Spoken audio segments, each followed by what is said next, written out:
नमस्कार जय जगन्नाथ सांग मैंने यहाँ हूँ मो मिनी ब्लॉगर यहाँ पार्ट 2।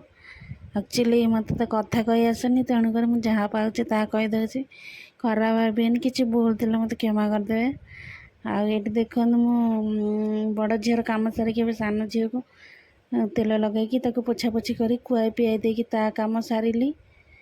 केमती देखो मुंड टेकी पारुनी कि उठुची कि मुंड टेकी पारुनी तार बल पाऊनी माने पेटे जाऊँ किंतु शोई पड़ुचे। रोगिणा पिलाटा कौन कर तेणुक एमती हूँ ता कम सारिकी खिया पिया सरिकी आम संध्या बेले गलु हारी झील को फिजियोथेरापी सेंटर नहीं कि गलु किंतु देखला बेलू से बंद था से फेरिकी पलि आइलु। फेरिकी पलि आसला बाटर मो स्वामी को कहली गोटे चलतु जलखिया दुकान टे जलखिया नहीं कि घर को आज जल्दी घर को जाऊे से जलखिया टे नहीं जावा।